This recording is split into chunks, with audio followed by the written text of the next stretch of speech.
cada ano a gente tenta ajustar a palestra ao acontecimento da hora, do momento.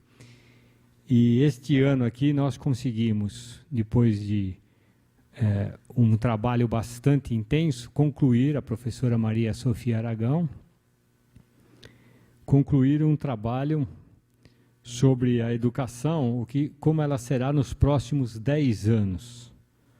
O sindicato está essencialmente interessado em saber essa questão, mesmo porque daí virão os novos números de escolas, os novos números de alunos, todas as questões que nos envolvem do ponto de vista trabalhista.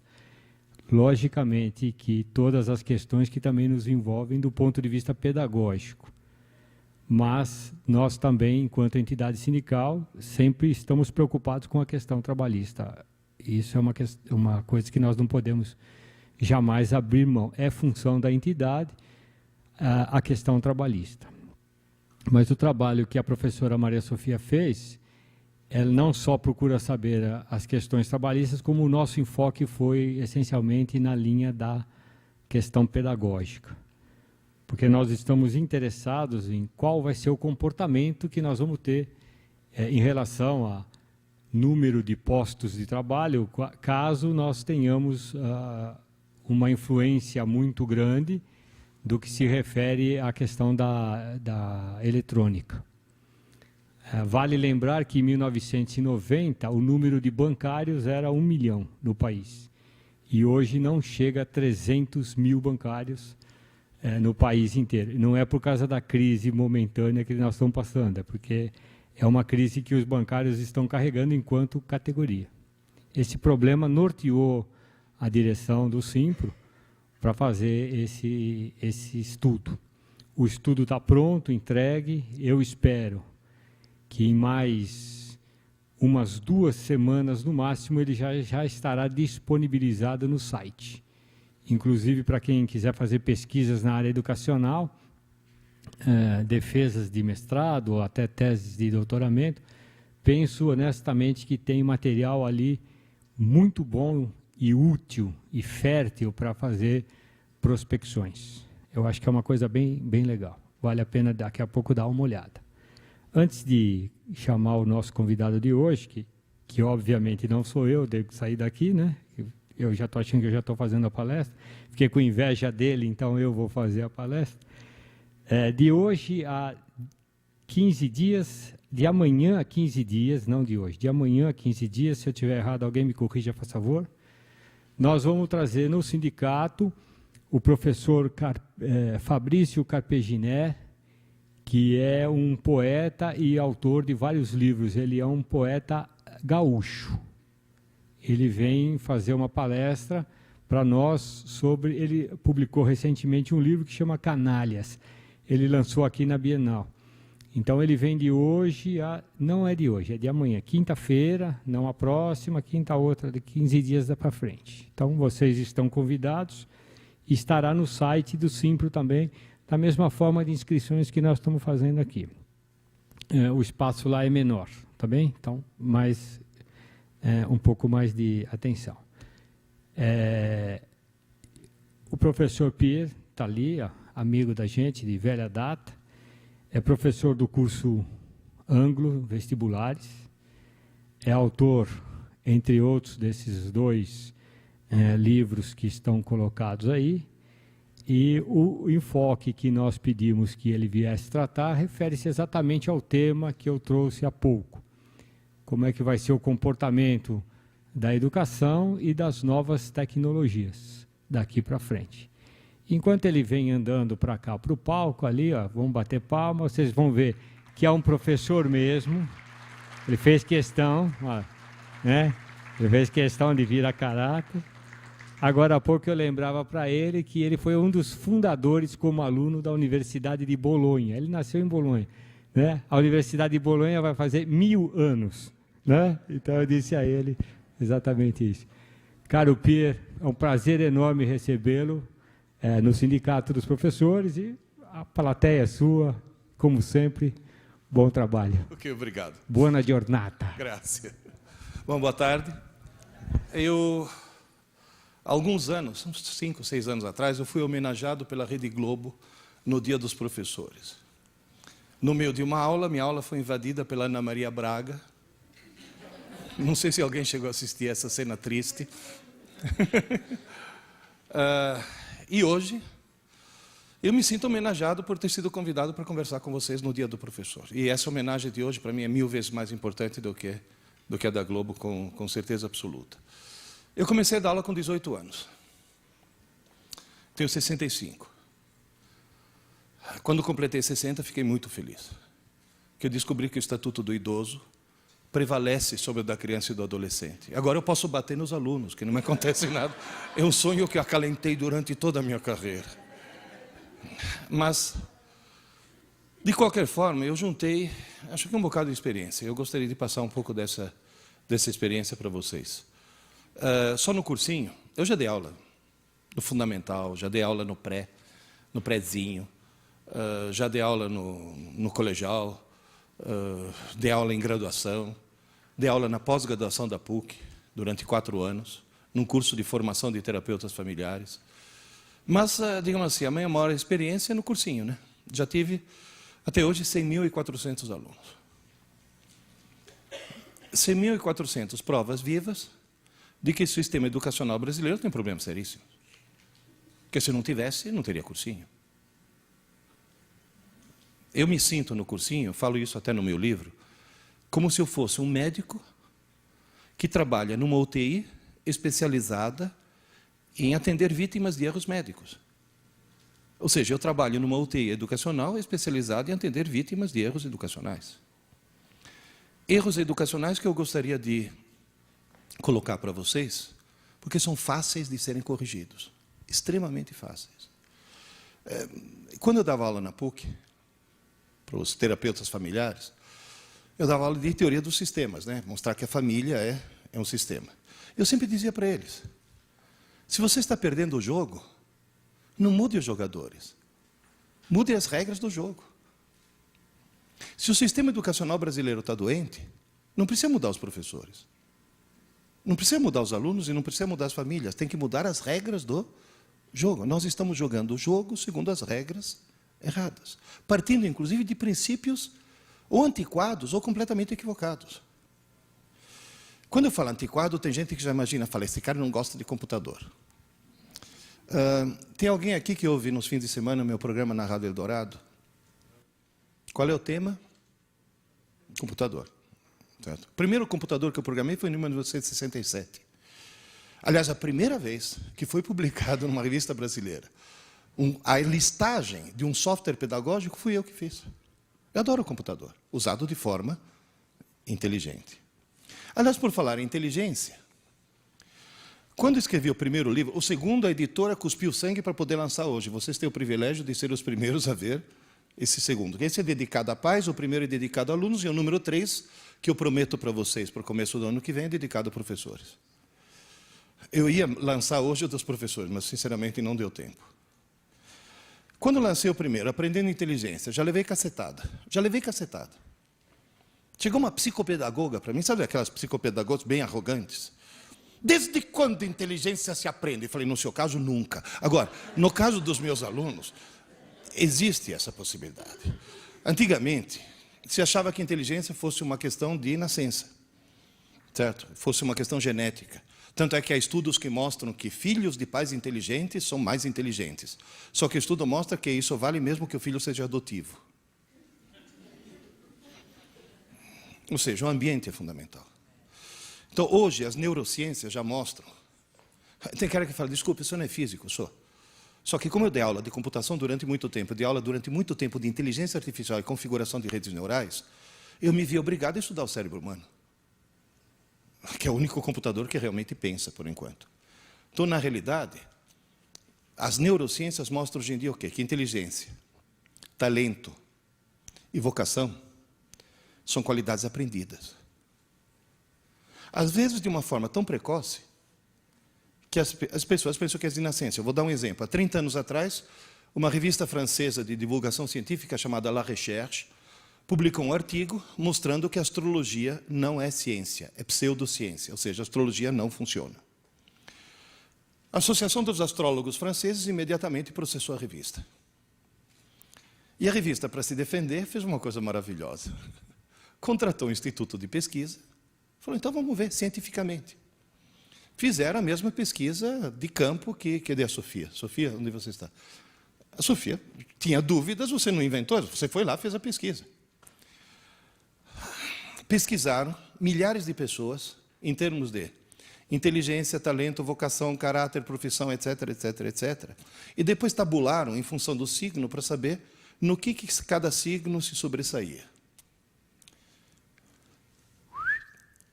A média deu exatamente a mesma. Ou seja, nenhum signo do zodíaco tem alguma característica especial. A média foi exatamente a mesma. Sinto muito decepcionar as pessoas que acreditam em astrologia, mas esse estudo mostrou que a astrologia realmente não funciona. Teve uma vez uma mãe indignada que chegou para mim e falou, então por que o jornal publica horóscopo? Falei, aonde, minha senhora? Na página humorística, junto com as histórias em quadrinho. Eu leio horóscopo. Eu acho divertidíssimo. Leão, cuidado com os falsos amigos. Precisa ser de leão para tomar cuidado com os falsos amigos. Mas nessa pesquisa surgiu uma coisa estranhíssima. Apesar de estar demonstrado que os signos não influem absolutamente em nada, os nascidos em Capricórnio, Aquário e Peixes mostraram ter um QI mais elevado do que os outros 9 signos. E tira esse sorrisinho dos seus lábios, que só os nascidos na França, em Capricórnio, Aquário e Peixes. Agora, por que os nascidos na França, em Capricórnio, Aquário e Peixes, têm um nível de inteligência mais elevado que os outros 9 signos? Simples. Capricórnio, Aquário e Peixes, dezembro, janeiro e fevereiro, inverno, faz frio. Faz muito frio. E na França os pais saem menos de casa e ficam mais tempo com o nenê. E só o fato do nenê ter tido mais assistência, mais estímulos, mais carinho, mais presença, faz com que ele se desenvolva intelectualmente mais que os outros. E uma característica tão precoce, tão absurdamente precoce, que as pessoas acham que é de nascença. Então, na realidade, quando nós nascemos folhas em branco. E podemos ser qualquer coisa. Ninguém nasce matemático, poeta ou músico. Nós nascemos tudo. E a vida vai tirando. Quando o certo seria que a vida fosse acrescentando. Esse que é o problema. Bom, mas de qualquer forma, só para resumir, é bom que todos nós tomemos consciência que na nossa frente nós temos uma escada, chamada escada da inteligência. Todos nós, em qualquer idade, podemos subir essa escada. É lógico que ela vai subir muito mais rapidamente do que você, em função da idade, mas todo mundo sobe a escada. Todo mundo consegue subir, só que tem um pequeno problema. Os degraus diários são baixinhos. Portanto, quanto em termos totais a inteligência de um ser humano pode aumentar, não tem limite. Agora, quanto ela pode aumentar diariamente, é limitado pela própria estrutura das redes neurais do cérebro. Portanto, nós não podemos perder um dia sequer. Esse que é o ponto. Vocês vão dizer, e o sistema educacional brasileiro funciona? Olha, só para vocês terem uma ideia, deixa eu avisar uma coisa. Alguém já ouviu falar aqui em Arthur Clarke? Arthur Clarke morreu 6 meses atrás. Que, aliás, me faz um favor, né? Toda vez que vocês na rua virem uma antena parabólica apontando para o céu, olha lá para cima e fala, obrigado, Arthur Clarke. Que foi ele que inventou isso, esse sistema de retransmissão. Pois é. O Arthur Clarke tinha uma frase que dizia, eu assisti uma conferência dele em Cambridge, em 1900 e tralalá. Any professor who can be replaced by a computer must be replaced. Qualquer professor que possa ser substituído por um computador deve ser substituído. Certo? Por favor, gravem isso. Se você for fazer um teste de QI na humanidade, seja, quantas pessoas, qual é o número de pessoas que têm um certo QI, vai dar a famosa curva em forma de sino, que mostra o quê? Que umas poucas pessoas têm um QI muito baixo, umas poucas pessoas têm um QI muito alto, e o chamado QI normal é 100. Que cá entre nós, não é lá grande coisa, né? Porque quem tem um QI 100 está acima de metade da população, mas está abaixo da outra metade. Pois é, foi feito um teste de QI na população da Inglaterra. QI médio dos ingleses, 100. Ou seja, os ingleses têm a mesma distribuição normal que a população mundial tem. QI médio dos norte-americanos, 98. Eles são normais também. Eu desconfio que era para dar 100, na última hora incluir o Bush, então caiu para 98.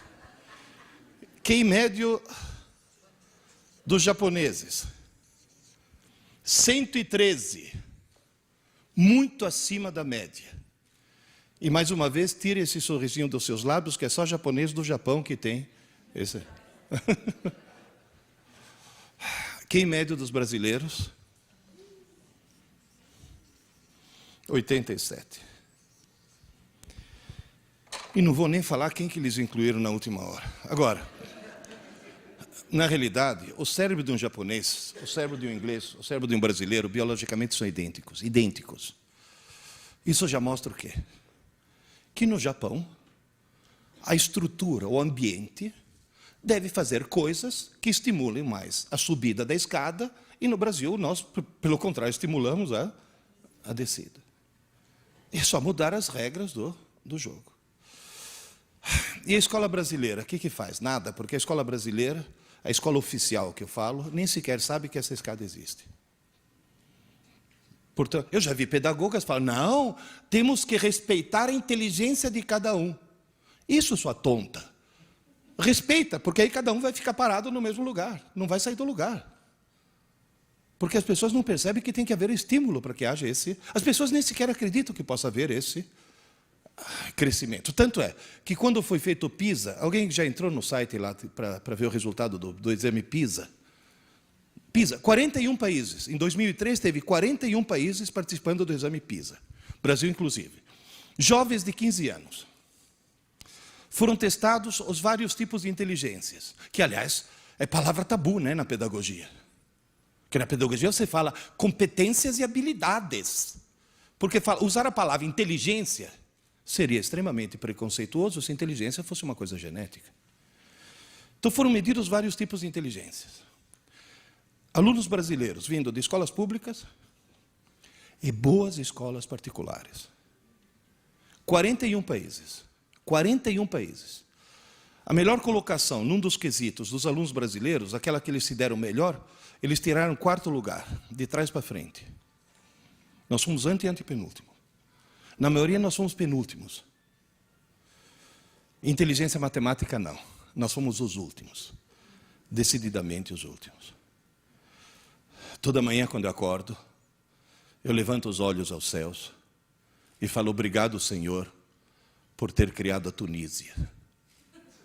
Muito obrigado por fazer a Tunísia existir.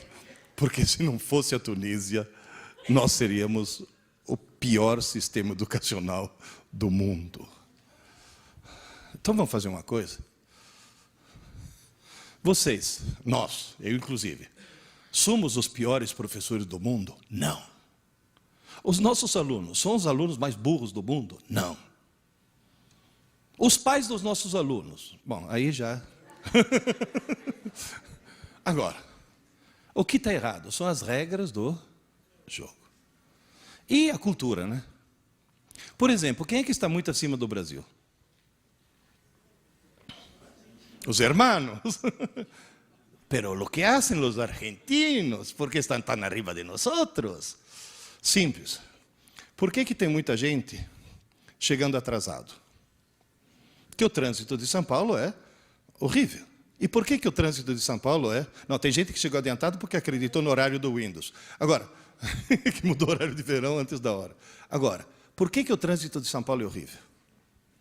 Porque só na cidade de São Paulo tem mais veículos do que na Argentina inteira.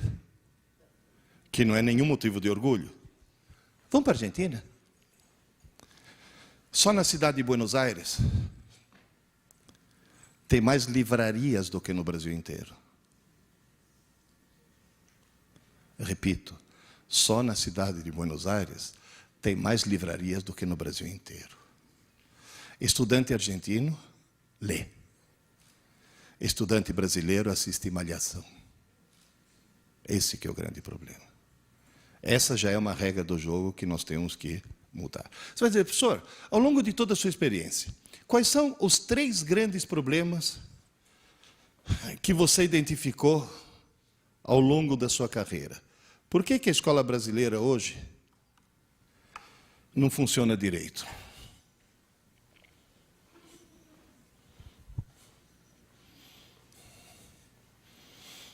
Hoje o aluno se sente no direito de conversar durante a aula. Você chama a atenção de um aluno?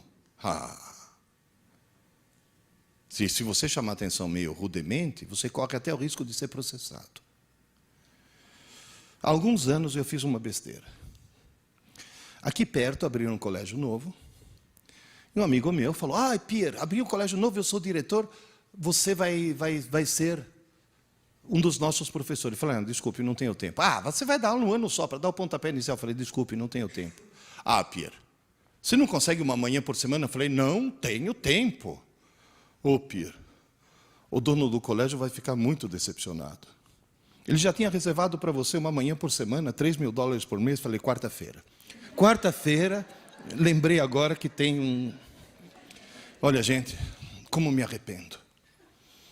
Sabe, eu ia dirigindo para essa escola, pensando assim, há 65 milhões de anos. Um pequeno cometa, não era nem muito grande. Caiu no México, eu consegui extinguir todos os dinossauros. Não podia cair uma pedrinha nesse colégio para extinguir esses desgraçados, para não ter que dar aula para esses caras. Porque vocês vão dizer, no cursinho não tem problema. No cursinho eu tenho salas de 200 alunos, nunca precisei botar um aluno para fora de sala. É lógico. Eles perceberam que jogaram na lata do lixo 7 anos de escola, estão tentando recuperar em 10 meses. Esse que é o problema. Você imagina, no meio de uma aula, ter que parar a aula e falar, vocês duas aí, dá para parar? Sabe o que eu escutei? Professor, a gente estava só conversando. Falar, como só conversando, sua pequena imbecil? Quem falou que durante uma aula você pode conversar? Professor, o senhor está estressado. Não é essa a reação? No meio de uma aula, eu estou dando aula de física, estava todo mundo prestando atenção. Falei, Deus existe, né? E de repente, olha, assim, tem uma menina lá no fundo assim. Falei, filha, se liga, vai, presta atenção você também. Professor, hoje não dá, estou na fossa. Falei, você está o quê? Professor, estou na fossa, meu namorado me largou. Falei, fez bem. Fez bem, porque se teu namorado não tivesse largado, você corria o risco de casar com ele, ter filhos e propagar o gene da estupidez gerações afora. Porque alguém que assiste aula assim não pode se reproduzir. Você vai poluir o pool genético da humanidade. Alguém que assiste aula assim tem que chamar o veterinário e mandar castrar. Essa foi... Acabou de... Está quentinho da gráfica ainda, né? Esse é o lançamento de hoje. Queridas e queridos, restabelecer a autoridade e o prestígio do professor, isso é fundamental. E o estudo mostra exatamente isso. Ou o professor volta a ter autoridade, ou o professor volta a ter prestígio, ou o sistema educacional vai continuar sendo a porcaria que é. É simples. Levanta a mão quem se lembra de quando criança, ficar de pé quando o professor entrava na sala. Como dizia Osmar Santos, por que parou? Parou por quê? Qual foi a gênia da educação que chegou à conclusão que não está mais na moda levantar? Porque é um sinal de respeito. Você sabe por que eu dou aula? Hoje é lógico que é o dia do professor, mas eu só dou aula de avental. Por quê? Você já viu o padre rezar missa de bermuda? Não, né? Tem que haver aquele mínimo de cerimonial na aula. Tem que dizer quem é que é o professor, quem é que é o aluno. Tem que resgatar esse tipo de coisa. Eu sempre digo, exagerando um pouco, obviamente, que a escola vai voltar a ser uma boa escola quando o professor puder voltar a chamar o aluno de idiota. Sem ser processado. Tem gente que fala, mas você vai xingar. Não é xingar. Gente, existe uma velha piada, que é sem graça, hein? Não vão rir depois. Mas é uma piada, para mim, muito didática. Diz que a mocinha fez 18 anos, tirou carta de motorista, fresquinha. Acabou de ganhar um carrinho do papai. Ela sai toda se achando o máximo na estrada. Está escurecendo. De trás do morro tem uma curva, sai um carro que acende a luz baixa. Ela acende a luz baixa para mostrar que ela também tem. Aí o carro acende a luz alta, ela acende a luz alta. O carro passa por ela e grita, vaca. Ela grita, corno. Faz a curva e bate na vaca que estava no meio da estrada. Ou seja, às vezes você pensa que a pessoa está te xingando e a pessoa está tentando ajudar. Por isso que eu falo para os meus alunos, se eu te chamo de idiota, isso não é insulto, é um diagnóstico. Que é o primeiro passo para a cura. Gente, antigamente, o pai chegava para a professora primária, falava, professora, cá está meu filho, estou te entregando meu filho. Você faz esse menino aprender a ler, escrever e fazer conta. E se ele aprontar, você fala comigo que eu enquadro o moleque, tá? Não era isso? Hoje, já vi em porta de escola, eu vi isso. A mãe chegar para a filha e falar, agora você vai assistir a aula dessa bruxa, e se ela te encher o saco mais uma vez, você fala comigo que eu vou enquadrar, ela vai perder o emprego na porta da escola. Então, essa inversão de valores. Gente, eu estou cheio de escutar aluno que vira para mim e fala, ô Pierre, você só dá aula ou também trabalha? Entende? Como se ser professor deixou de ser profissão. E vou dizer mais. Agora vamos falar em termos trabalhistas. Professor, ganha bem ou ganha mal? Poderia ganhar melhor sem que isso implicasse nenhuma despesa adicional por parte do patrão? Sim, se voltasse a fazer o que existia quando eu era criança. Livro. O papel que você comprou para imprimir esse livro, você pagou imposto? Não. Por quê? Se você importa um livro dos Estados Unidos, você paga imposto? Não. Por quê? Porque pela Constituição brasileira, livro é imune de impostos. E por que professor não? Porque desde quando? Na minha época, professor não pagava imposto de renda, vocês sabiam disso? Não tinha desconto em folha. O nosso pior patrão não é o dono do colégio, o nosso pior patrão é o Estado. O que nós pagamos de impostos é um absurdo. Se a gente voltasse a ser imune, se livro é imune, por que professor não? Por maior razão, professor deveria ser imune. Próxima campanha do sindicato. Não, estou falando sério. E outra coisa, restaurar fé pública. Professor tem que ter fé pública. Porque se um guarda me multa e eu digo, não estava fazendo, ele diz, você estava fazendo, a palavra dele vale mais do que a minha, porque ele tem fé pública, coisa que o marronzinho da CET não tem. Vocês sabiam disso?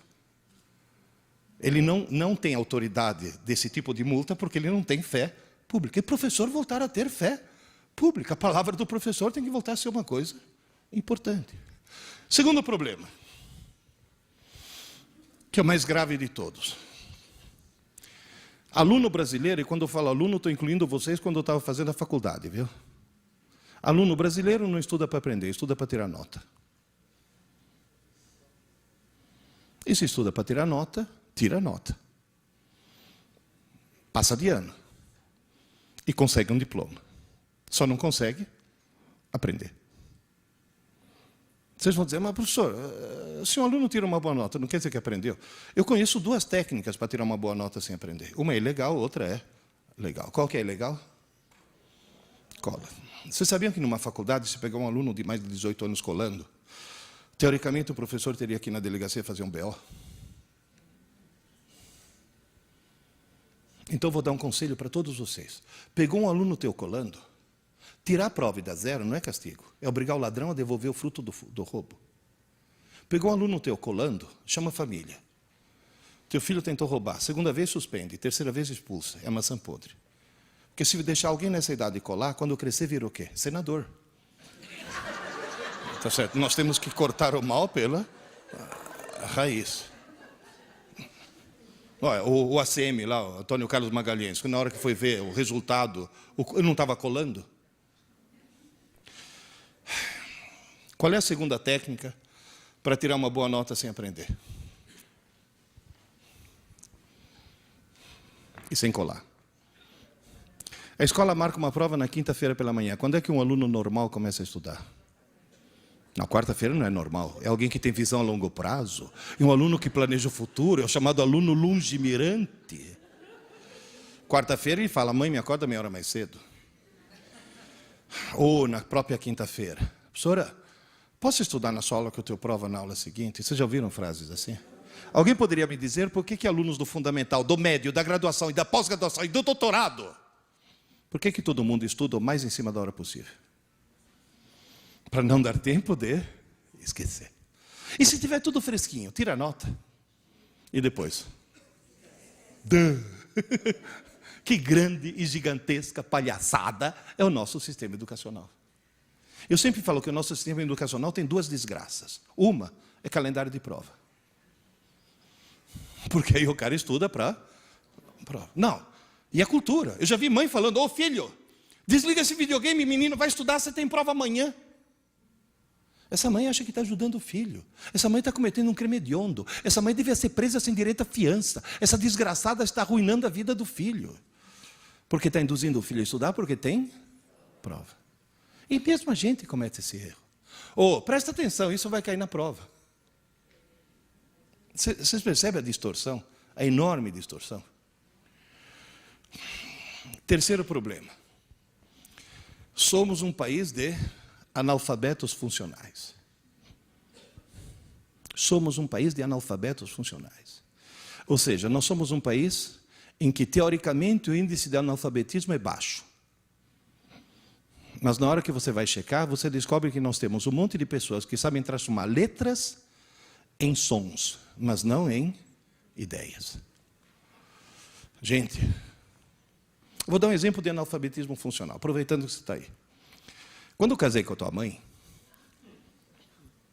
era meu filho. Quando eu casei com a mãe dele, ela chegou para mim e falou, sabe, meu avô é velhinho, estou quase, está no fim da vida, coitado. Eu queria dar o último prazer para ele. Falei, qual? Ele é um daqueles judeus que fugiram da Europa nas perseguições. E o sonho dele é ver a neta casar na sinagoga. Você casaria na sinagoga? Eu falei, claro que sim. O patrão é o mesmo. Só muda aqui embaixo quem cobra os 10% de comissão. Vamos lá. Aí eu cheguei para o rabino, Sobel, você me casa na sinagoga? Ele falou, Pierluigi, Sobel, aquele das gravatas, aquele que enlouqueceu. Pierluigi, eu vou te casar na sinagoga se você souber ler um reza em hebraico. Tá bom, negócio fechado. E lá peguei. Aleph, Beit, Gimel, Dalet, fui embora. Na hora da cerimônia, agora o noivo vai ler um reza muito importante. Eu peguei. Baruch atah Adonai Eloheinu melech haolam shelo asani isha. Muito bem, Pierluigi. Aí eu falei, ainda bem que ele não me perguntou o que eu li. Porque o que eu sou em hebraico? Analfabeto funcional. Eu sei transformar letras em sons, mas não em ideias. Tanto é que quando fui contar essa história, eu decorei a frase de tão traumatizado que eu fiquei. Né? Fui contar essa história para o Asaf, lá do ângulo, ele foi criado em Israel. Ele fala hebraico fluentemente. Contei para ele, ele falou, Pierluigi, você tem uma pronúncia boa, eu entendi tudo. Eu falei, que bom, você entendeu tudo, eu não entendi. Aliás, me tira uma curiosidade, o que eu li?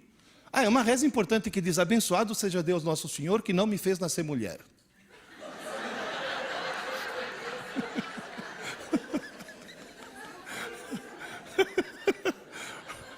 Bom, mas para mim está sendo útil. É que quando eu dou aula, chega uma aluna e fala, professor, posso sair? Estou com cólica. Eu falei, pois não, filha. E lá dentro eu penso, Baruch atah Adonai. Mas, de qualquer forma, nós temos um problema terrível. Professor, quais são as causas disso tudo? O que está acontecendo? Por que nós viramos, por exemplo, um país de maleducados? É o péssimo hábito que existe nos lares brasileiros e você tem que falar com os pais dos teus alunos e com vocês mesmos para acabar com essa maldita mania de deixar a televisão ligada o tempo todo. Porque a televisão ligada o tempo todo me permite o quê? Nesse momento está o Jô Soares tentando falar comigo. Eu dou as costas para ele e começo a conversar com você sobre um assunto completamente diferente. E nós dois estaríamos sendo extremamente mal educados se ele estivesse aqui em carne e osso. Mas como ele está numa TV, virou o quê? Um zum, zum, zum. O brasileiro se acostumou a ter um zum, zum, zum no fundo. É o zum, zum, zum o tempo todo. Onde quer que você vá, tem um televisor ligado. Zum, zum, zum, zum, zum, zum, zum, zum. Outro dia eu fui fazer uma palestra na FIAP, auditório no 8º andar. Peguei o elevador. O que tinha dentro do elevador? Televisor. Com propaganda das Casas Bahia. É o zum, zum, zum o tempo todo. Quando a Rede Globo não transmitia 24 horas por dia, aquele chiado da madrugada, sabe aquele chuvisco? Tinha 10 pontos no Ibope. A televisão ligada o tempo todo. Você deixa na tua casa, na cozinha, o liquidificador ligado o tempo todo? Não, de repente dá vontade de fazer uma vitamina, já está ligado. Quer dizer, então a televisão, o estado normal de um televisor é desligado. Vocês estão rindo? Entrei na internet, www.thinkgeek.com, $8,99. Você está rindo, né, Sofia? É o controle remoto ninja. Desliga qualquer televisor do mundo. Esse daqui do restaurante aqui do lado, só consegui emudecer ele, mas se eu tivesse ficado mais um pouco, eu tinha conseguido desligar. Eu estou no hotel, tomando meu café da manhã, alguém tentando me vender o carnê do baú da felicidade. Ah, não. Não, e o gozado é a reação dos outros hóspedes. Eles não percebem que o televisor foi desligado, mas percebem que sumiu o quê? O zum, zum, zum. Aquele zum, zum, zum de fundo. Outro dia, eu moro numa chácara, pedi para o meu caseiro me ajudar a fazer compra no Carrefour, que era muita coisa. No meio das compras, bateu fome. Eu fui comer um sanduíche com ele. Enquanto nós dois sentamos com o nosso sanduíche e refrigerante, e na parede, obviamente, tinha a Globo, né? Eu peguei o ninja aí. Aí o Marcelo começou a rir muito. Eu falei, Marcelo, você nunca viu isso? Foi isso daqui eu já vi. Eu nunca vi isso. Eu olhei do lado, tinha um cara com um sanduíche já mordido, olhando para a TV apagada assim. Gente, imóvel.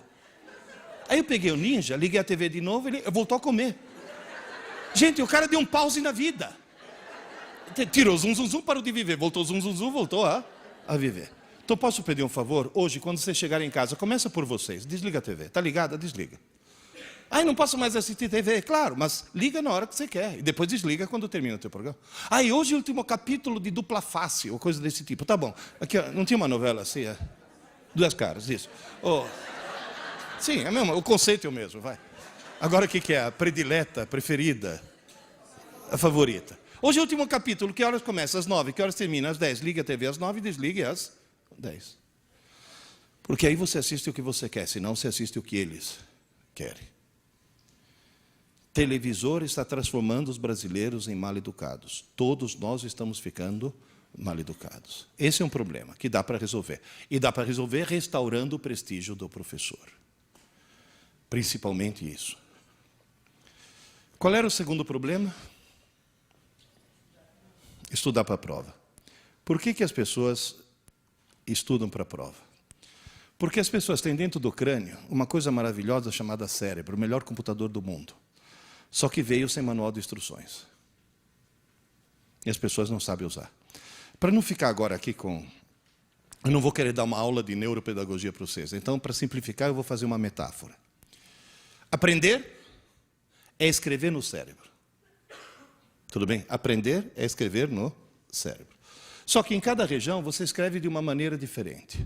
Naquela região azul, cerebelo, aquele que fica na base do crânio, é como se você pegasse um formão e um martelo e fosse cavando letra após letra na pedra. Você tem uma laje de pedra e fica com um formão e um martelo batendo e cavando letra após letra. Demora para escrever, não demora? Agora, qual é a vantagem? Depois que você escreveu, você não apaga nunca mais. Está claro isso? Levanta a mão quem levou algum tombo para aprender a andar de bicicleta. Certo. Quem não levantou a mão não sabe andar de bicicleta. Por que todos nós levamos algum tombo? Porque foi muito difícil escrever no cerebelo a habilidade de andar de bicicleta. Agora você vai ficar 30 anos sem subir numa bicicleta. A hora que você subir, o que vai acontecer? Você sai andando. Você sai pedalando. Foi difícil escrever, mas você não apaga nunca mais. Então você pode dizer, eu aprendi a andar de bicicleta. Um dia eu estava atravessando a Avenida Paulista, de carro, com o teu irmão. Você é o 4.2, era o 5.2. Estava com o teu irmão. Era ele. Que chegou e falou, ô pai, o que está escrito no alto daquela igreja? Eu falei, aonde? O que é aquele? Deo in honorem sancti Aloisii. O que é isso, pai? Eu falei, é latim, filho. E você sabe o que está escrito? Eu falei, deixa eu ver. Deo, terminação O é dativo, objeto indireto. In honorem acusativo. Sim, in regio acusativo. Sancti Aloisii é genitivo. Aí está escrito, filho, que essa igreja foi construída para Deus em honra de São Luís. Ele me olhou de uma forma muito estranha. Falei, pai, você não é professor de física? Eu falei, sou. E você sabe latim? Aí eu expliquei para ele, filho, quando eu tinha a tua idade, 14 anos, latim era uma das matérias da escola, que infelizmente algum imbecil de Brasília resolveu tirar, certo? E, portanto, quando eu tinha a tua idade, eu aprendi latim. Aí virou para mim e falou, nossa, pai, mas faz tanto tempo. É que para os nossos filhos nós não nascemos, nós fomos fundados, né? Então, nossa, pai, mas faz tanto tempo. Eu falei, filho, eu não falei que me ensinaram latim. Eu não falei que eu tive aula de latim. Eu falei que eu aprendi latim. E quando se aprende para sempre. Em que idioma eu estou falando com vocês? Português. Eu aprendi a falar português com 12 anos. Eu tenho 65 e estou falando português até hoje. Moral da história, eu aprendi a falar português. Aprendi a aprender para sempre. Então, na realidade, escrever no cerebelo é onde você escreve a psicomotricidade e você aprende para sempre. Deixa eu fazer uma experiência com vocês, só um instantinho. É que eu vou precisar das duas mãos. Será que eu consigo pôr aqui? Segura para mim, só um segundo. Todos vocês, por favor, levantem a mão direita. A direita é de lá, hein? Sim, porque já vi gente descobrir assim. Aqui está, é a direita. Vocês nunca viram isso? O senhor vira à direita. Levanta a mão direita, segura o nariz. Com a direita. Eu estou usando a esquerda porque eu sou espelho, né? Agora, com a outra mão, segura a orelha.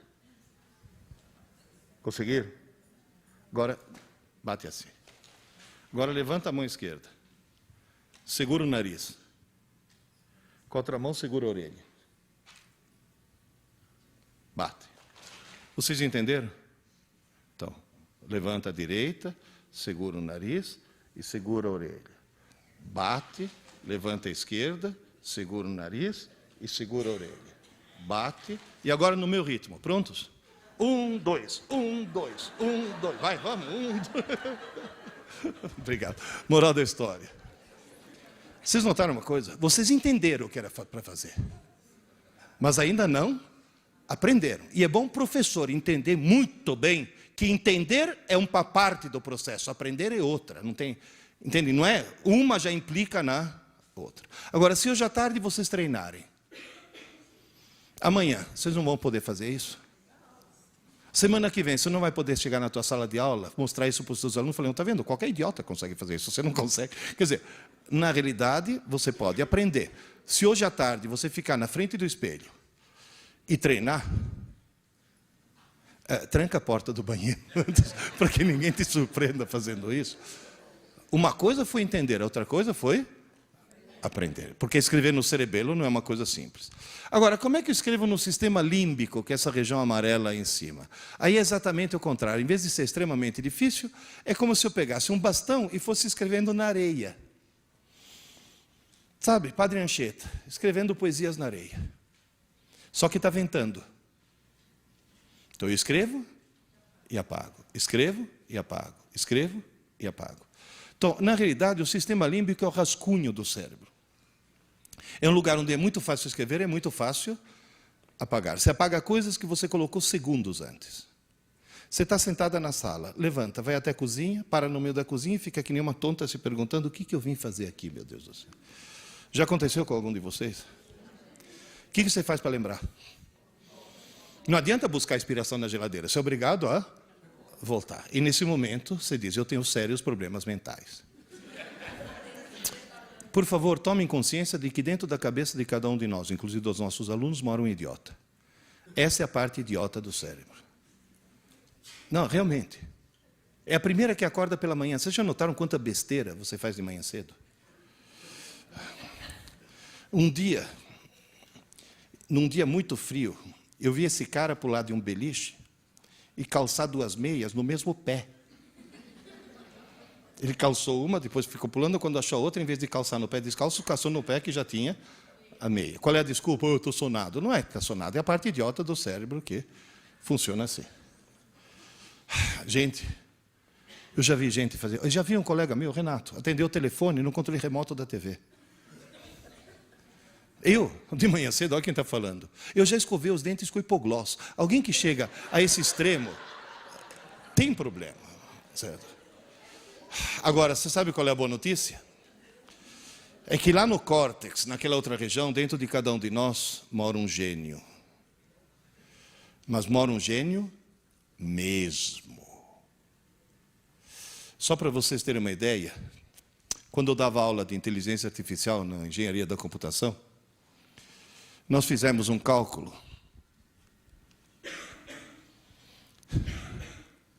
Quantos computadores de última geração? Esse é um notebook de ultimíssima geração. Quantos eu deveria ligar em rede para simular um córtex humano? O cálculo mais otimista deu 15 mil. 15 mil. Ou seja, dentro de cada crânio de cada um de vocês, tem uma rede equivalente a 15 mil computadores. Vocês têm ideia do que quer dizer isso? Quer dizer que vocês e todos os seus alunos, no fundo, são gênios. Alguns bem no fundo, né? Mas todo mundo tem esse potencial, essa genialidade potencial. Ou seja, todo mundo pode subir a escada da inteligência. Em primeiro lugar, eu gostaria de dar parabéns para o engenheiro, né? Quer colocar 15 mil computadores num 1,5 litro, isso sim é nanotecnologia. Em segundo lugar, lembre-se de uma coisa, se alguém estudar que nem um louco, 10 horas por dia, todos os dias da semana, sábado e domingo inclusive, todas as semanas do mês, todos os meses do ano, e todos os anos de sua vida, essa pessoa esgota a capacidade de processamento de seu cérebro em aproximadamente 4 séculos. 4 séculos. Está certo que a expectativa de vida aumentou. Mas também não vamos exagerar. Quanto tempo você vai viver? Se você for uma Dercy Gonçalves. Oscar Niemeyer. Eu pretendo morrer aos 96 anos baleado por um marido ciumento. Esse é o meu projeto de vida. Agora, 4 séculos significa o quê? Que todos nós vamos morrer com pelo menos 3/4 da inteligência que ele nos deu ainda a ser desenvolvida. Sabe o que quer dizer isso? Aquela escada que eu falei no começo, é uma escada que tem degraus para 4 séculos, e nós só temos fôlego para 1 século. Portanto, a escada é como se fosse infinita, não tem fim. Porém, insisto, os degraus são baixinhos. Professor, escrever no idiota é fácil? É, mas apagar também é fácil. Escrever no gênio é difícil? É, mas apagar também é difícil. É a mesma coisa que o cerebelo. Escrever no gênio você não esquece nunca mais. Agora vem a pergunta que vale $1,5 milhão. Por que $1,5 milhão? Porque se eu for na porta da ASUS e falar, eu quero comprar 15 mil desses por atacado, eles vão vender a $100 cada um. $100 vezes 15 mil dá $1,5 milhão. Dentro da cabeça de cada um de nós tem um patrimônio de $1,5 milhão. Quando você trabalha, o salário que você ganha não é salário, é leasing. É o aluguel de um equipamento que custa $1,5 milhão. E você vai dizer, por que tem salários tão diferentes? Porque quem está alugando depende de que degrau ele está. Se for alguém que se preocupa em subir a escada, o leasing vai ser cada vez mais alto. Agora, vem a pergunta de $1,5 milhão. Prontos? Na hora que seus alunos, do fundamental, do médio, da graduação, da pós-graduação, estudam mais em cima da hora possível para fazer uma prova, estão colocando as informações no idiota ou no gênio? No idiota. Esse é o câncer da escola brasileira. Você vê aluno entrar na sala de aula, o cara entra assim. sem chacoalhar a cabeça. Que se você chamar, falar, ô Zé, que foi? Pronto, agora embaralhou tudo. Agora eu vou ter que estudar de novo. Ou aquela menina que entra assim, não fala comigo, não fala comigo, não fala comigo. Ou aquela que chega e fala, professora, dá a prova logo, pelo amor de Deus, antes que eu esqueça. Posso dizer uma coisa? Vocês entenderam a farsa que é o sistema educacional brasileiro? É uma farsa.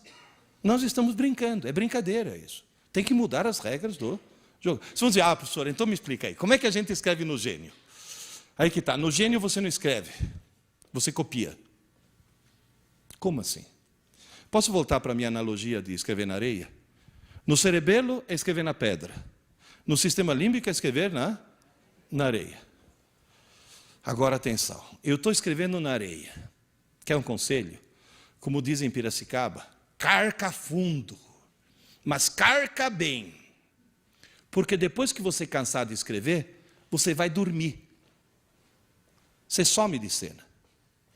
E entra em cena uma rotina automática que eu chamo encarregado da manutenção, que chega nessa areia que está afundada, joga cimento em cima. Obviamente, onde tem uma valeta bem funda, o cimento é mole e penetra. E na hora que essa placa de cimento endurece, você levanta essa placa de concreto, tudo que estava em baixo relevo vai estar agora em alto relevo.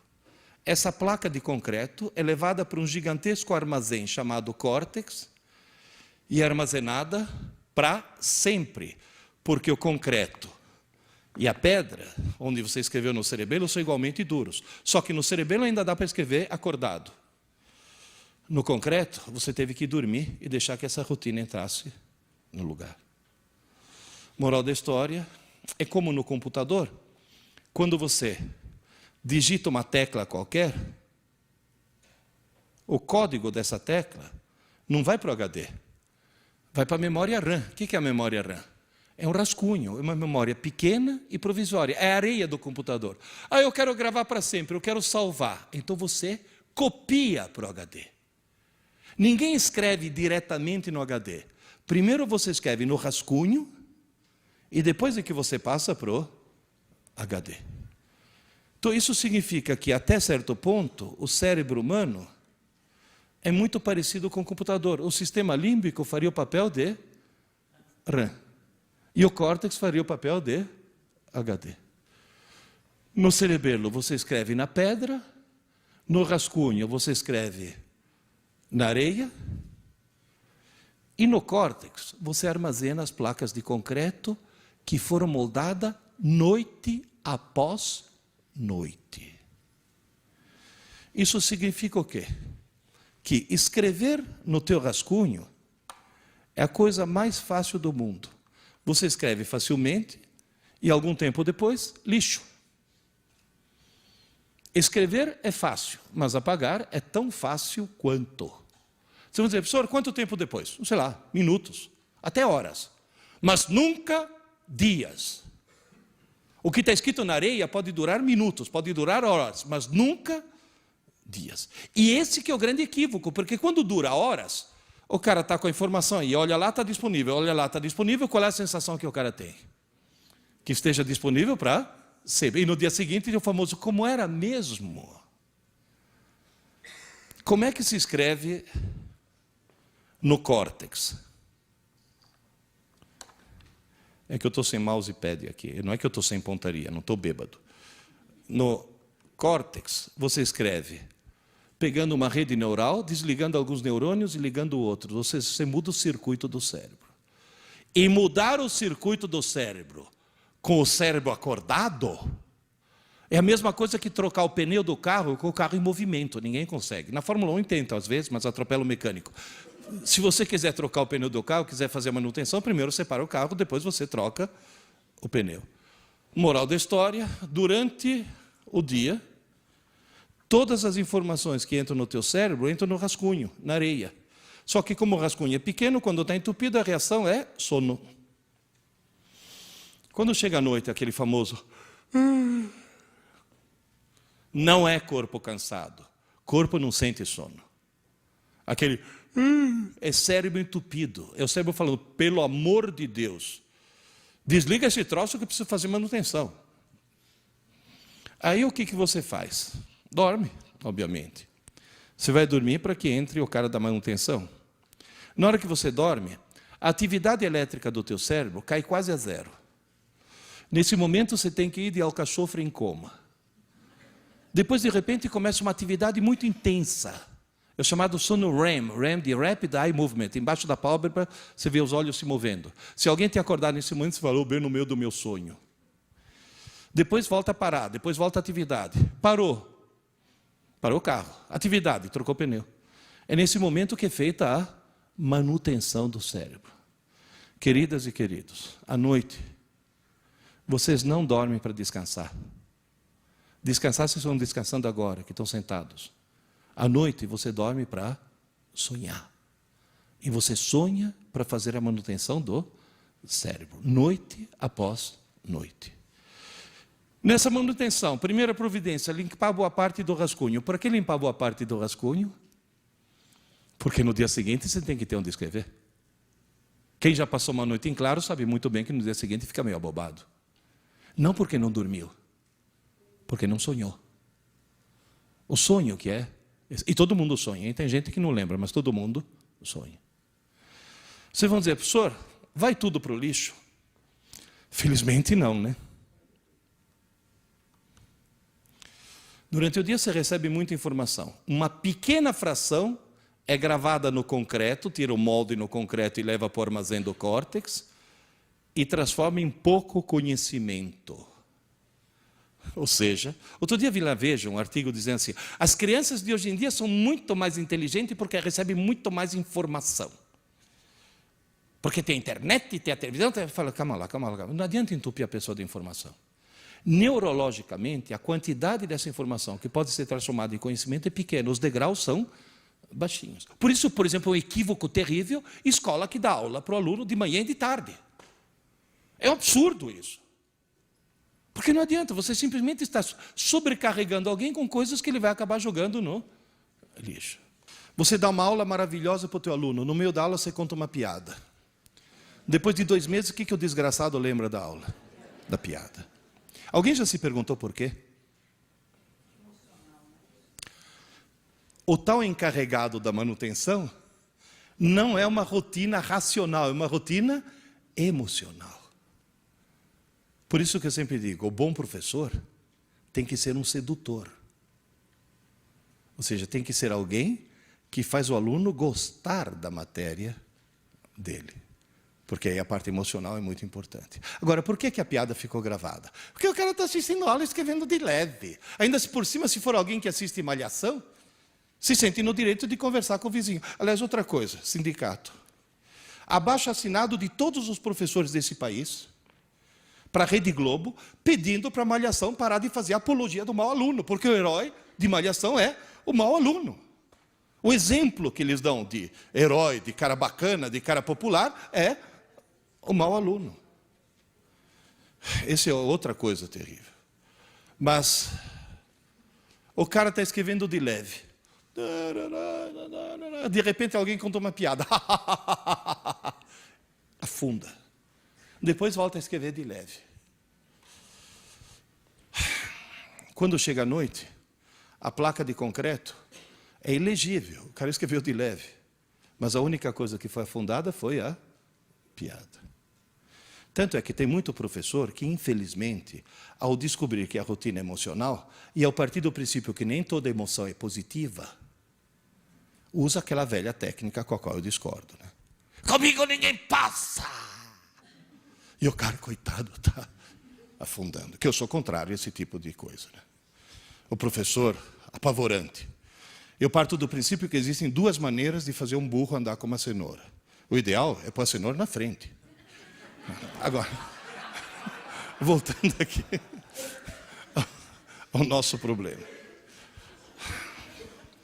Como é que eu faço para que hoje à noite, até as aulas, sejam gravadas na memória permanente? Agora eu vou contar uma historinha para vocês. Por favor, não tomem isso como marketing, mas é uma realidade que eu vivi durante quase 40 anos. Há 60 anos atrás, 4 engenheiros 4 engenheiros. Simão Feigenbaum, professor de Química, já falecido. Carlos Marmo, professor de desenho, já falecido. Abraão Bloch, professor de matemática, aposentado pela Universidade de Haifa, em Israel, está morando em Israel agora. E Emílio Gabriades, professor de física, que está todo dia lá no ângulo, dirigindo o ângulo ainda. Esses 4 gênios, montaram um grupinho de aulas particulares para preparar alunos para entrar na escola politécnica. Só que eles davam aula tão geniais que o grupinho foi crescendo, virou uma sala, e nesse momento se criou uma coisa, sem querer criar uma coisa chamada cursinho. Não tinham lugar onde ficar, alugaram uma sala no Colégio Anglo-Latino da Aclimação, que não tem nada a ver com ângulo. Mas ficaram conhecidos como aqueles 4 lá do ângulo. Aí o nome ângulo pegou e acabou virando a marca. Muito bem. O que esses 4 gênios descobriram? Que se eles dessem 4 aulas geniais pela manhã, no dia seguinte, as aulas já tinham ido parar no lixo. Não adiantava a aula ser a melhor do mundo. Não adiantava nada. Por isso que insisto, não adianta melhorar a aula. A mudança da regra do jogo não está aí. Mas eles descobriram, na base da tentativa e erro, porque nenhum deles tinha a menor ideia de neurociências, na base da tentativa e erro, que eles descobriram? Que aquelas aulas que foram dadas pela manhã, de tarde, no mesmo dia, antes que se passe uma noite de sono, fossem reforçadas por exercícios de aplicação, que seria, dentro da minha analogia, escreveu de leve na aula, e depois à tarde, na hora de fazer a tarefa, afunda aquilo que estava de leve, para que saia um bom alto relevo no concreto, não só aquela aula ia durar até o dia seguinte, como ia durar para sempre. Levanta a mão aqui quem foi meu aluno. Se lembra qual é o lema do ângulo? Aula dada, aula estudada. No mesmo dia, antes que se passe uma noite de sono. Aula dada, aula estudada. Só que, muito tempo depois, para ficar mais óbvio e mais explícito, eu acrescentei a 5ª palavra. Aula dada, aula estudada. Hoje. Antes que se passe uma noite de sono. Então, dentro das mudanças da regra do jogo que eu estou pedindo aos professores, você dá aula de matemática numa turma, segunda e quinta. Na segunda-feira você dá uma aula importantíssima, passa uma tarefa que, aliás, observação, é um crime qualquer professor dar uma aula que não venha seguida de uma tarefa.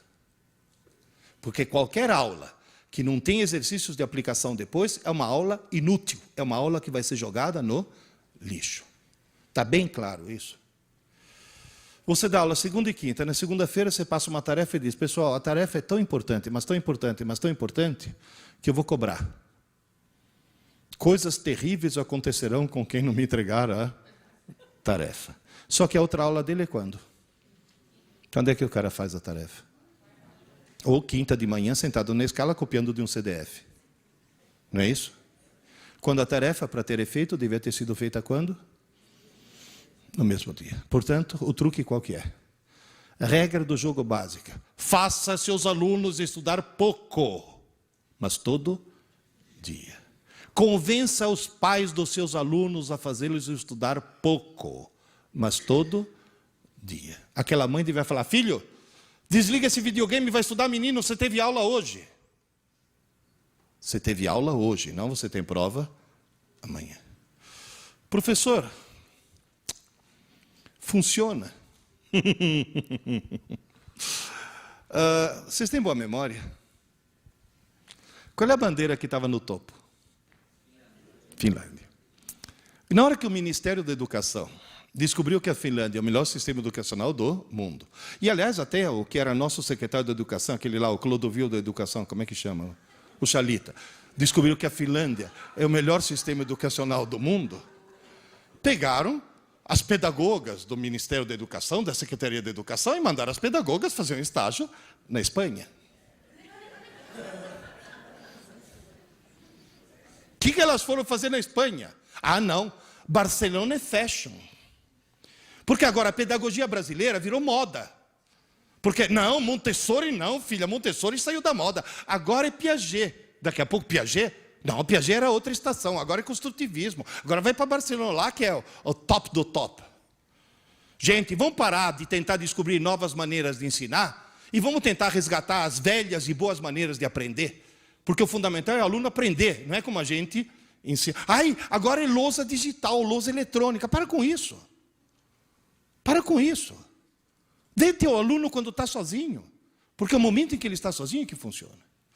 Eu fui para a Finlândia, porque eu estou desconfiado da Finlândia faz muito tempo. Eu fui para a Finlândia há tanto tempo, mas há tanto tempo, que eu tive dificuldade para passar na fronteira, porque a Rússia ainda era União Soviética. Para vocês terem uma ideia de há quanto tempo eu fui lá. Bom, em primeiro lugar, eu aconselho todo mundo a nunca ir para a Finlândia no inverno. É muito deprimente. O sol nasce às 11 horas da manhã e se põe às 2 da tarde. Você imaginou coisa mais deprimente que isso? 10h30 da manhã é noite. 11 horas nasce um pálido sol que faz... pronto, 2 horas já. Tanto é que o índice de suicídio deles é enorme. Depressão. Eles bebem, mas bebem. Eu cheguei para um conhecido meu finlandês e falei, mas por que você bebe tanto? Ele falou, não, eu jamais bebo de dia. Que grande esforço que você faz. A Finlândia é um país extremamente feminista. Todas as mulheres finlandesas trabalham. A multinacional finlandesa mais bem-sucedida é a Nokia. Quem que colocou a Nokia como líder mundial em celulares? Seu presidente. Quem é seu presidente? Uma mulher. Todas as mulheres finlandesas trabalham. O parlamento finlandês tem 40% de mulheres. 40% do parlamento são mulheres. Todas as finlandesas trabalham. Só que a Finlândia é um país de primeiro mundo, né? Não tem babá, não tem empregada doméstica. Portanto, todas as escolas finlandesas são período integral. Porém, só tem aula pela manhã. À tarde eu fui visitar. Cada criança tem uma mesinha, uma gaveta, onde guarda seus cadernos, seus livros, e em silêncio e sozinhos, eles fazem aula dada, aula estudada, hoje. E são o melhor sistema educacional do mundo. Eu sempre digo que a Finlândia somos nós, na rua Tamandaré 596, faz 60 anos. E nunca veio nenhum secretário da educação perguntar para a gente por que vocês têm tanta eficiência e tanto sucesso. Por quê? Nós não temos os melhores professores e nem temos o melhor material. Nós temos os melhores alunos na medida que eles se convenceram que um bom aluno é alguém que estuda pouco, mas todo dia. Gente, essa é a regra do jogo que eu imploro para vocês mudarem. Por quê? É tal história. O aluno acha que nós não existimos fora da escola e nós achamos que o aluno não existe fora da escola.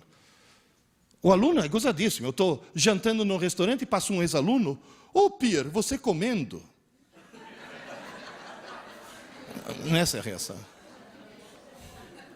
O chato é quando o ex-aluno é caixa do motel, né? E a pergunta é a mesma. Agora, na realidade, assim como eles acham que a gente não existe fora da escola, a gente acha que eles não existem fora da escola. Portanto, o pedido que eu vou fazer para vocês, por favor, virem 180 graus. Virem 180 graus.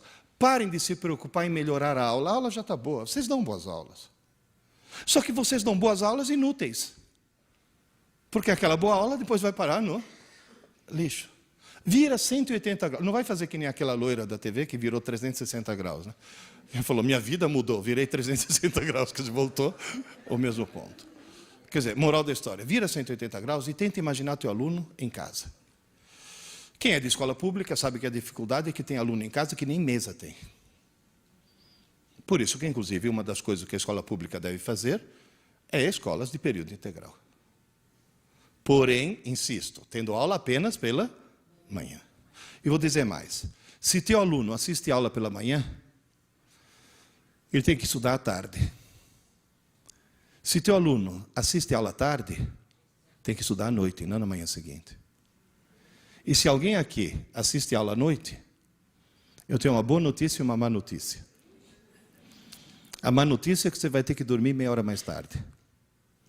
A boa notícia é que, como a aula está tão recente, na areia está tudo bem marcadinho ainda. Portanto, aquela meia hora de estudo é mais do que suficiente. Mas tem que ser antes que se passe uma noite de sono. Com isso, o que vai acontecer? Número 1, não precisa mais falar para o aluno não estudar para a prova. Ele sozinho vai descobrir que não precisa mais estudar para a prova. Número 2, ele vai perceber que nunca mais ele vai esquecer as coisas. Tem aulas que eu dei para você que você lembra até hoje. E faz pouco tempo, né? Foi há 30 quilos atrás. Você lembra como eu era magrinho? Terceira surpresa. O QI aumenta. O QI aumenta. Ele fica mais inteligente. Agora, como é que ele pode descer a escada da inteligência? Bom, em primeiro lugar, continuando a fazer o que ele faz até hoje. Lembrar sempre o seguinte, existe o momento da aula e muito tempo depois existe o momento da prova. Aluno inteligente estuda o mais perto possível da aula. Aluno desorientado estuda o mais perto possível da prova. Agora eu vou fazer mais uma pergunta de $1,5 milhão. Prontos? Qual vocês acham que é a porcentagem de alunos brasileiros que se encaixa nesse esquema aqui? 99%. Portanto, vamos fazer uma coisa? Vamos fazer nossos alunos virar 1%? E aí, a coisa vai crescendo. Porque, inclusive, lembre-se de uma coisa. Os nossos alunos, conforme você estava comentando, vão entrar no mercado de trabalho que tem cada vez mais gente e cada vez menos necessidade de mão de obra. Quanto bancário foi para o olho da rua por causa da internet e do caixa eletrônico? Outro dia eu fui dar aula magna na Unisa Digital. Para quem que eu dei aula? Para 2 câmeras e uma antena parabólica. E a aula foi retransmitida para 52 universidades. Se não fosse a tecnologia, precisaria de 52 Pierluigi para fazer aquilo que um Pierluigi só fez. Certo? Agora, insisto mais uma vez. Uma aula magna, uma palestra, são todas coisas que a eletrônica pode suprir. Agora, aula de verdade, se não tem o olho no olho, se não tem o professor recebendo o feedback do aluno, não funciona. O professor de verdade é alguém que dá aula olhando para a cara dos alunos e recebendo o feedback imediato. Está claro isso? Isso é fundamental. Transformar em 1%. Como é que nós conseguimos abaixar o nível de inteligência? Você tem uma menina que está querendo ver como termina o último capítulo de Sabrina. Ela está interessadíssima em ver como termina o livro. Mas ela mora numa casa onde a TV está ligada. Sem querer, o que ela faz? Assiste a TV. E você vai dizer, o que ela assiste? Pela 17ª vez, ela assiste A Volta à Lagoa Azul. Ela já assistiu esse filme 16 vezes, é o filme que mais passa na TV. Agora, o que leva alguém a assistir A Volta à Lagoa Azul? Foi hipnotizada. Porque a televisão hipnotiza. Eu já trabalhei na televisão. Eu sei como funcionam os bastidores da TV. A função da TV é imbecilizar. Eu trabalhei 4 anos na TV Educativa de Santos. Eu era âncora de um programa. E 2 anos na TV Cultura. Alguém lembra de um programa chamado Qual é o Grilo? Lembra? Que foi quando eu fui preso. Me perguntaram a opinião sobre o que eu achava, como professor de física, de construir centrais nucleares em Peruíbe.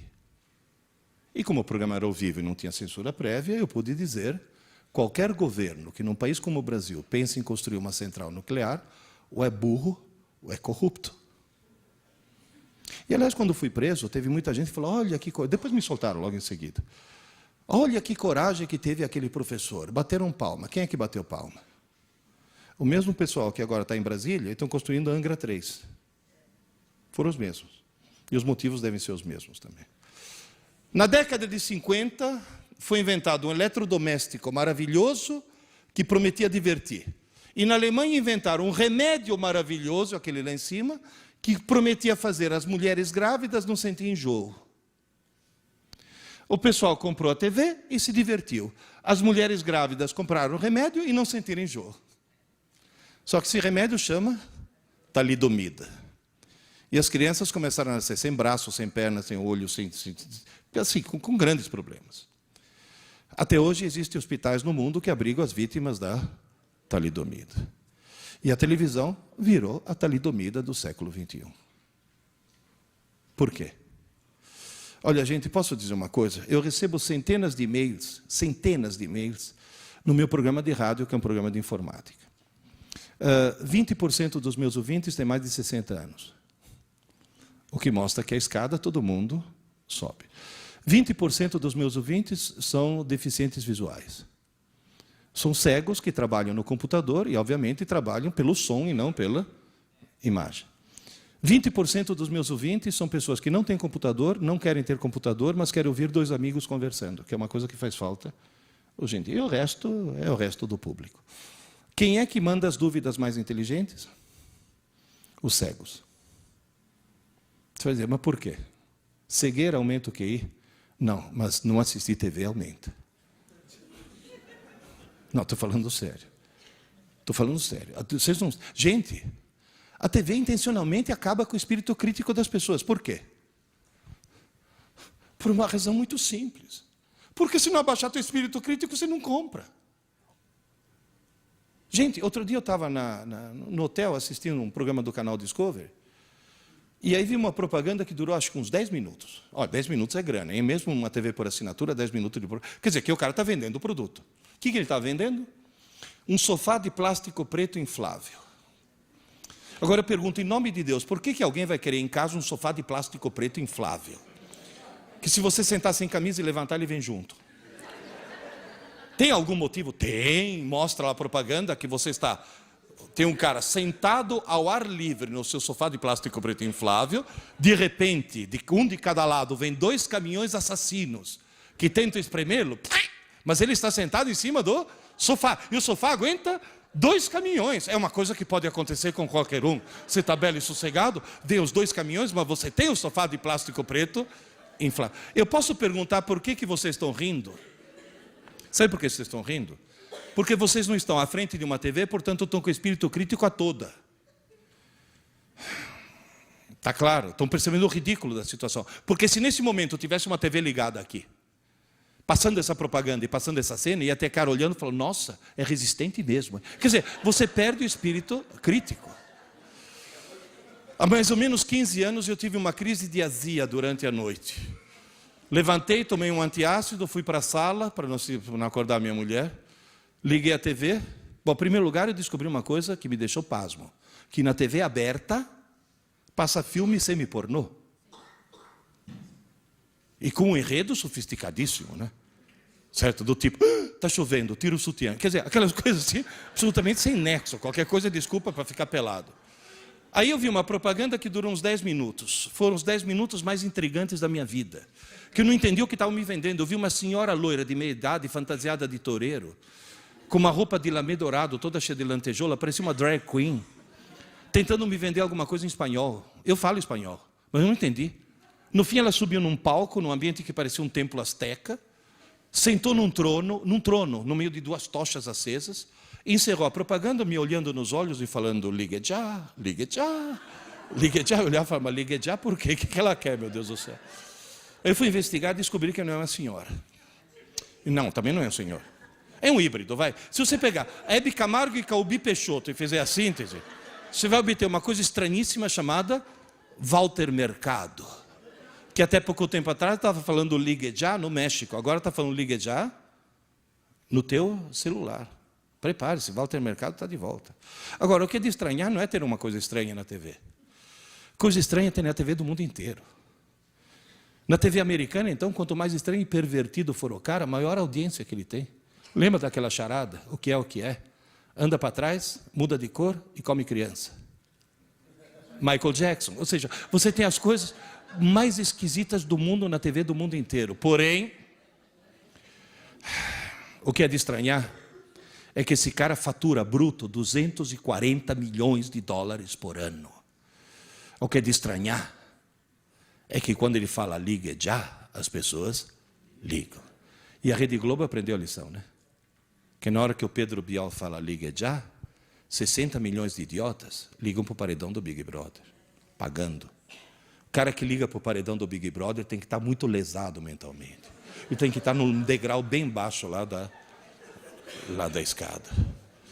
Agora, professor, o que mais abaixa o QI?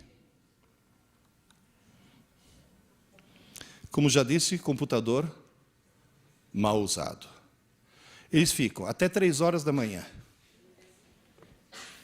no MSN, conversando com 10 pessoas ao mesmo tempo, portanto, fatiando o seu lobo frontal em 10 pontos de atenção ao mesmo tempo. E cuidado, hein? A função do lobo frontal é fazer convergir todas as informações que vêm de todos os nossos módulos cognitivos numa linha única de pensamento. O cara está fatiando aquilo, está abrindo 10 caminhos diferentes. Aí o que acontece? A mãe leva na psicopedagoga, que leva para o neurologista. Esse neurologista tem um protocolo de sintomas de verdade, de criança que sofreu acidente de parto, que bateu a cabeça quando era nenê. Ou seja, criança que tem problema neurológico, e com esse conjunto de sintomas, ele diagnostica TDA. Só que essa criança não está com TDA. Se essa criança tirar o computador do quarto e colocar na sala, o TDA desaparece. Então, vocês percebem que o que está acontecendo é que a informática está produzindo, fora o fato de que, se tiver algum professor de português aqui, já deve ter ficado horrorizado com a ortografia, né? Por que a esmagadora maioria das placas que eu encontro na estrada tem essa indevida crase? Porque as obras são a 500 metros, não são a 500 metros, né? Por que tem isso? Porque de tanto ver escrito errado, as pessoas acham que é errado o que é certo. Já tem no vestibular esse ano, já teve aluno esse ano que passou, que na redação de vestibular escreveu aqui com K. Isso anula uma redação. Tanto é que eu estava brigando com um aluno meu, eu falei, para de escrever feito um idiota, senão depois você vai fazer a redação escrevendo feito um idiota, com esse internetiquez aí. Pô, professor, é para escrever mais rápido, é para abreviar. Eu falei, é para abreviar? Então, por favor, me explica que raio de abreviatura é. Escrever Naum, que tem 4 letras, no lugar de não, que tem 3. Aí vira um outro. Professor, o que é abreviatura? Falei, um dia você irá preso. E a abreviatura é o que você faz para entrar no carro da polícia, seu desgraçado.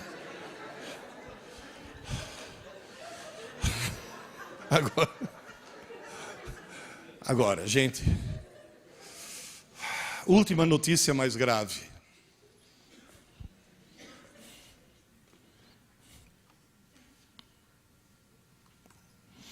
O uso do MSN, um psiquiatra descobriu, produz um rebaixamento no QI, que é o dobro do que o seu jovem fumasse maconha.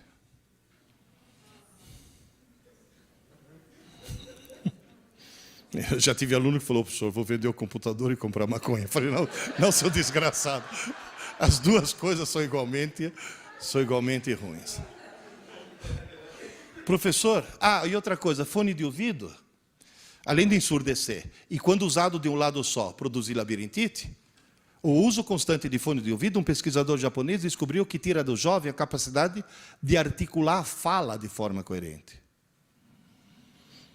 Gente, talidomida eletrônica. O problema não é o uso, o problema é o abuso. Está claro, gente? Então, é uma coisa com a qual nós temos que tomar muito cuidado. Porque, em nome da modernidade, agora é tudo moderninho, agora o professor tem que ser up-to-date. E tem que saber mexer com tecnologia.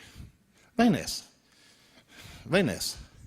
É claro que tem que estar familiarizado com... Isso daqui fui eu que fiz. Não pedi para ninguém fazer esse trilho. Eu sei programar em HTML. Isso daqui são coisas que você tem que saber fazer. Mas tomar muito cuidado. Professor, tem alguma coisa fascinante que a pessoa não consiga deixar de fazer, que seja assim, absolutamente avassaladora, e que mesmo assim faça subir a escada da inteligência? Livros. Não tem mouse, mas só se sai bem na vida quem lê muito. E só lê muito quem lê por prazer. Mais uma regra do jogo que eu quero mudar. Professores de literatura, por favor, esqueçam que vocês são professores de literatura e transformem-se em professores de leitura. Porque do jeito que é dada a literatura hoje nas escolas, em vez de criar o prazer pela leitura, se cria o ódio pela leitura. Você pega uma criança de 12 anos e fala, eu vou te fazer descobrir o prazer pela leitura. Toma, Iracema. Nunca mais ela chega perto de um livro. Primeiro, professor de leitura. Depois é que vira professor. Se você começar com Harry Potter, você chega em Machado de Assis. Se você começar com Machado de Assis, você não chega em lugar nenhum. Criar o prazer pela leitura. Como é que se cria o prazer pela leitura? Eu tive essa sorte quando eu tinha 9 anos. Eu morava na Itália, fui buscar o livro semanal da minha mãe na banca de jornal. Minha mãe adorava livro de mistério, Agatha Christie, essas coisas assim. Eu não gostava muito. Aí o jornaleiro chegou para mim e falou, Pierluigi, saiu uma coleção nova aqui, Urânia, ficção científica. Não quer levar o número 1? Arthur Clarke. Arthur Clarke, naquela época. Falei, o que é? É mistério também? Ele falou, sim, mas é outro tipo de mistério. Uma espaçonave que vai para Marte, é os alienígenas. Opa. Marte. Comprei, levei para casa e perdi o fôlego. Sabe quando você faz? Eu olhava e falei, muito bom, não conseguia parar. Não consegui parar. Gente, eu tenho 65 anos. Eu só tive essa sensação de, mas isso é muito bom, 3 vezes na vida. Com sexo, ficção científica e leite condensado. Foram as 3 grandes descobertas. Quer dizer, obviamente não na mesma idade, né? E não nessa ordem.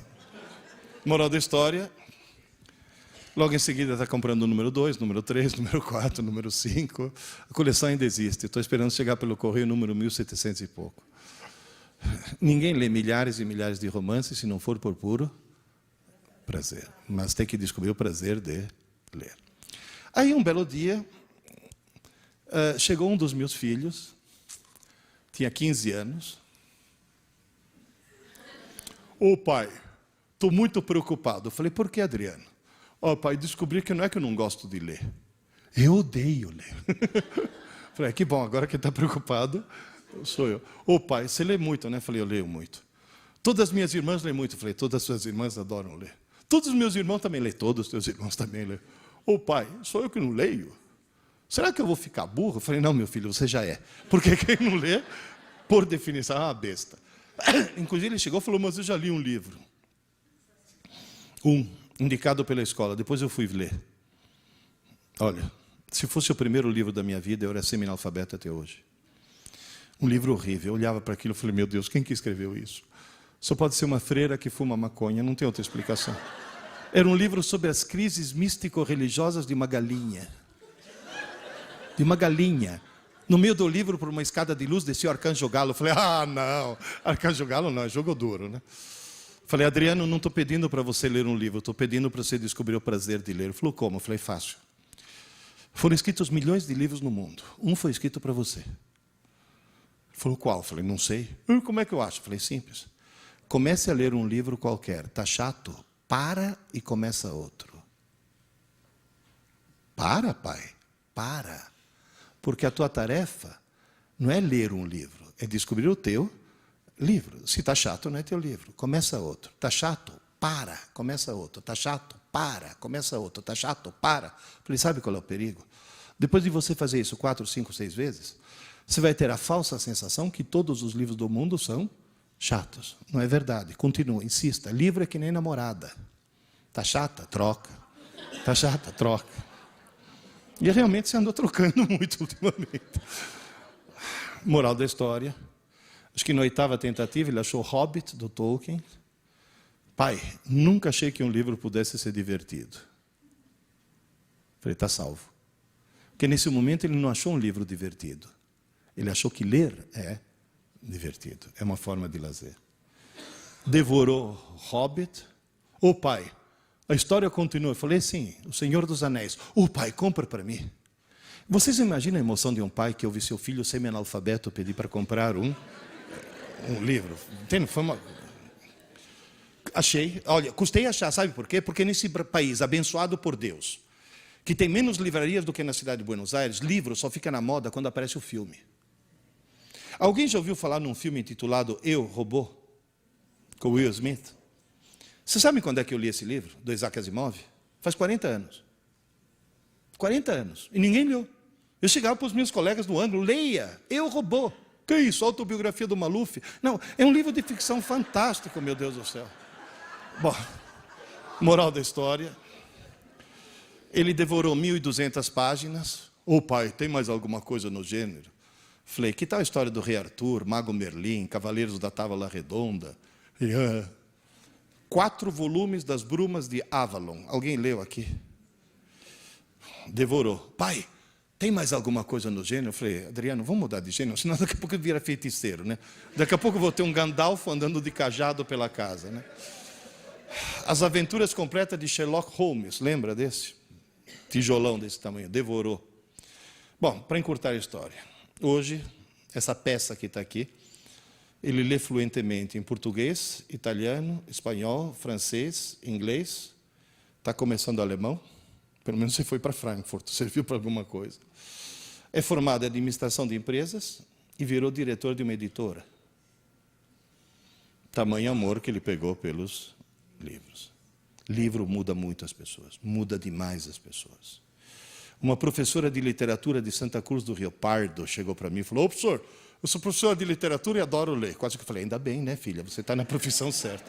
O nosso irmão é professor de... A minha irmã é professora de história e adora ler. E o nosso irmão não é professor, é uma besta. O cara não lia nem bula de remédio, professor. Além de tudo, desgraçado e corintiano. Mas aí minha irmã foi numa livraria e encontrou um livro intitulado Aventuras e Desaventuras do Timão. Diz que o corintiano era tão corintiano que, ao saber que o livro tratava do Corinthians, está salvo. Descobriu que o livro contava histórias do Coringão muito mais interessantes do que ligar uma TV e ficar ouvindo o abominável Milton das Neves. O camarada adorou aquele livro. Logo em seguida, ele estava lendo a biografia do Rivelino, História das Copas do Mundo. Só que em Piracicaba tem um ditado que diz, se abrir a porteira, não passa um boi, passa a boiada. Ele começou a ler de tudo. Aí a irmã dele me contou, falou, professor, adivinha o que aconteceu 2 anos depois que minha irmã encontrou aquele abençoado livro? Falei, o que houve? O nosso irmão publicou um livro de poesias de autoria dele. Gente, um corintiano escrevendo poesias. Olha o milagre que um livro consegue fazer, uma coisa assim, quase que sobrenatural, uma coisa assim, fantástica.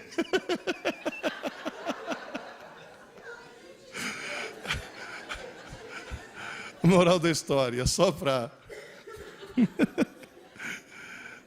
encerrar. Como é que nós vamos resolver os 3 problemas? Problema número 1, conversar na aula. O que tem que ter? Disciplina não é repressão, é organização. E a disciplina tem que envolver a escola, os professores, a mantenedora, o diretor, os professores, os alunos e as famílias. Isso que é fundamental. Porque tem mãe que é terrível. Quer ver uma coisa? Aula dada, aula estudada, hoje. Uma escola que faz isso religiosamente, todos os alunos, pode fazer prova surpresa? Alguém se lembra aqui da cena do professor entrando na tua sala de aula e falando, arranca uma folha do caderno, guarda o material embaixo da carteira e vamos fazer uma provinha? Lembram disso? Tenta fazer isso hoje. No dia seguinte tem mãe de tijolo na mão. Coitado do meu filhinho, foi pego de surpresa, agora ele ficou traumatizado, agora ele vai ter que fazer terapia, senão ele fica hiperativo, com TDA e disléxico. Eu sempre falo que mãe na escola parece anão em campo de nudismo. Mete o nariz onde não deve. Ou seja, enquanto vocês não convencerem as famílias, não vai adiantar absolutamente nada. Segundo problema, estudar para a prova. Vocês sabiam que, por lei, a escola é obrigada a publicar um calendário de prova? Ou seja, é a lei mais burra que eu já vi na minha vida. É burra essa lei. Estudar para a prova, o que você tem que convencer o aluno a estudar pouco, mas todo dia. Terceiro problema, não ler livros. Lembre-se, por favor, de uma coisa. Você pode levar um cavalo até a água, você não pode obrigá-lo a beber. E se você enfiar a cara do cavalo no balde, não só ele não bebe, que nunca mais ele chega perto do balde. Portanto, pelo amor de Deus, professores, nunca obriguem um aluno a ler um livro. Pelo amor de Deus, não façam mais isso. Não escolham por ele. De gustibus et coloribus disputandum est. Cor e gosto não se discute. Cada um tem o direito de gostar do que quiser. Se eu te dou o direito de achar que Machado de Assis é um gênio, você, por favor, me dê o direito de achar que Machado de Assis é chato. Então, qual é o truque? Dê um leque. Escolha. Não está bom? Começa outro. Não está bom? Começa outro. Até você achar teu livro. Muitas escolas já estão fazendo isso, e quando o aluno acha o livro dele, sabe o que ele faz? Quando ele gosta, ele vai na frente e conta para os amigos por que aquele livro é fantástico. Quantos amigos ele convencer a ler o mesmo livro, maior é a nota dele. Ele ganha nota de marketing. Merecidíssima, na minha opinião, porque está transformando os outros em leitores. E, finalmente, esse é um velho ditado chinês que o meu desenhista resolveu transformar numa figura. Alguém lembra? Se você vir um homem com fome, não lhe dê um peixe, ensine-o a pescar. Nosso dever é ensinar nossos alunos a pescar. Aula é dar peixe. Mas o estudo solitário é quando ele está pescando. Está claro isso? Está entendido isso? Aliás, eu gostaria de mostrar para o Lula. Investe um pouco mais em educação, pelo amor de Deus, né? E um pouco menos nessas Bolsa Famílias que vão parar para pessoas que, inclusive, nem precisam disso, né? Muitas precisam, mas muitas não. Bom, daqui a pouco eu vou estar lá autografando o livro. Esses livros na livraria custam R$25. Nas palestras costumam custar 20, mas o editor falou que para o professor tem desconto, então é só 15. E se você comprar nos próximos 10 minutos... Professor, liga já. Professor, só para encerrar. A gente sempre fala para os alunos a palavra errada, que eu acho que é errada. Estuda! Estuda! Se você tentar resumir tudo em uma única palavra, para subir a escada da inteligência, uma única palavra. Leia! Nem que seja para ler Júlia, Bianca, Sabrina. Mas, pelo amor de Deus, leia. Professor, em 2 palavras, para subir a escada da inteligência. Leia já. Mas começa a ler. Gente, agora perguntas para quem quiser fazer alguma pergunta. Eu segurei vocês um pouco mais do que deveria. Alguém tem alguma pergunta? Me faz um favor, faz a pergunta virado para a câmera. Ela vai te dar... É que a câmera tem... Nós estamos sendo... Vocês sabiam que nesse momento nós estamos ao vivo, né? Não sabia. Bom, meu nome é Carlos Borges, eu sou professor de física. Eu fui seu aluno no ângulo. E quando eu comecei a dar aula, eu imitava você. Parabéns, realmente é muito boa aula. Mas eu queria dar uma sugestão com relação ao item número 1, conversar na aula. Eu estava assistindo uma palestra do Francisco Ashtar, sabe quem é? Sim, o Chico Ashtar. E aí ele falou assim, se você não deixar os alunos participarem da sua aula, eles vão participar mesmo assim. Então, é importante a gente bolar coisas para eles participarem. Aí diminui a conversa em aula. Era isso. Obrigado. Tá certo. É uma boa dica. Legal. Mais alguém?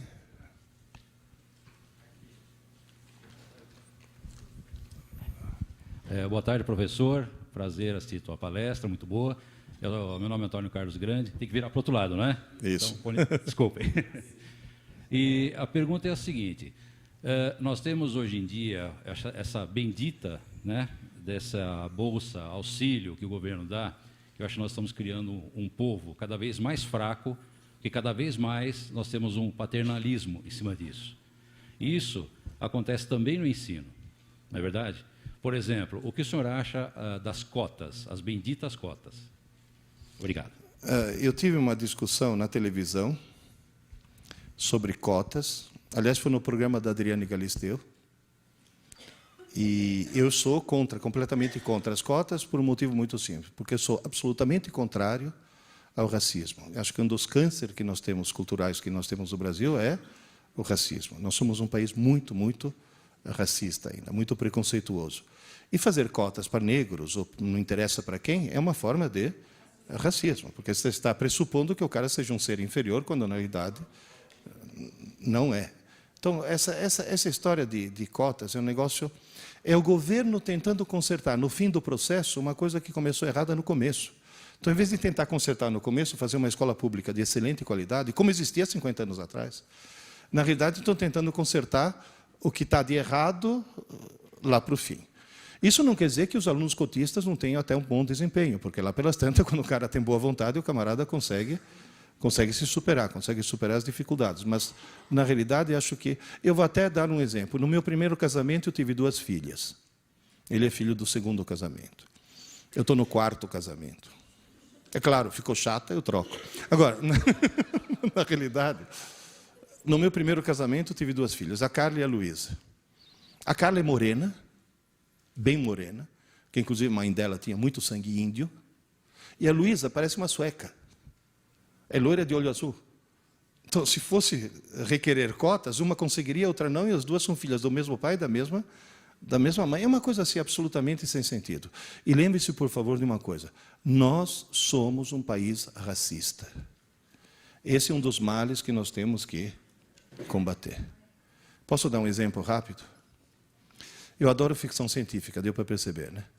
Eu acho que os professores de literatura deviam começar a ler Isaac Asimov, Arthur Clarke, deviam começar a ler os grandes da ficção científica. Eu não admito um professor de literatura que não tenha lido Fahrenheit 451, do Ray Bradbury. É a maior poesia em homenagem ao livro que eu já vi em toda a minha vida. É um livro de ficção científica. Então, a ficção científica é uma coisa assim que abre a cabeça das pessoas. Aí eu fui procurar um autor de ficção científica brasileiro e descobri um autor que escreveu um livro baseado no século XXI. Que é agora, né? Eleições nos Estados Unidos, um candidato branco, um candidato negro. Jamais o negro ganhará as eleições porque um ser de raça inferior não pode ser presidente dos Estados Unidos. Textuais palavras do autor. Mas aí uma mulher, burra como todas as mulheres, resolve, nessa mania de querer se igualar aos homens, resolve se candidatar, divide o voto dos brancos e o negro é eleito. Ó, suprema desgraça. Um ser de raça inferior, presidente dos Estados Unidos. Mas aí um cientista muito inteligente, e obviamente ser muito inteligente só poderia ser branco, inventa um remédio que alisa o cabelo dos negros. E todo mundo sabe que o sonho de qualquer negro é ter cabelos lisos. Palavras textuais do autor. Obviamente, eles não sabem que esse cientista, na sua grande sabedoria, fez um remédio que sim alisa os cabelos, mas esteriliza. Portanto, todos os negros americanos passaram a ter cabelos lisos, mas nunca mais terão filhos. E na próxima geração, o grande país da América do Norte deixará de estar na mão dessa raça inferior e voltará às mãos da pura raça ariana. Tchau, tchau. O autor poderia ser Adolf Hitler, né? O autor é Monteiro Lobato, né, se vocês não sabem. Se chama O Presidente Negro ou O Choque das Raças. Mas o grande Monteiro Lobato... Alguém já leu aqui o Sítio do Pica-Pau Amarelo? Quem é que faz papel de burra, supersticiosa e analfabeta?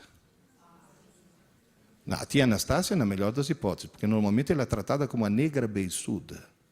Então, espera aí, calma lá. Que o Monteiro Lobato fosse racista, ele é fruto da época. Agora, que a gente continue indicando o Monteiro Lobato como leitura infantil, pelo amor de Deus, indique Isaac Asimov, né? Começa a indicar coisas inteligentes. Livre-se um pouco desse mofo do José de Alencar. Deixa isso para a faculdade de letras. Aí o cara na faculdade de letras vai estudar, vai virar crítico literário. Nós temos que criar o amor pela leitura. E o amor pela leitura, inclusive com leituras que não envenenem, não estejam envenenando a nossa juventude. Então, o que eu falei no começo? Temos que mudar as regras do jogo. Nós jogamos o jogo com as regras equivocadas. Mais alguma pergunta? Meu nome é Ricardo Tomazini, eu sou professor de Biologia e Ciências. O senhor não acha também que esse paternalismo excessivo do governo federal e tudo está afetando também nossas escolas no sentido de aprovar os alunos que não têm competência?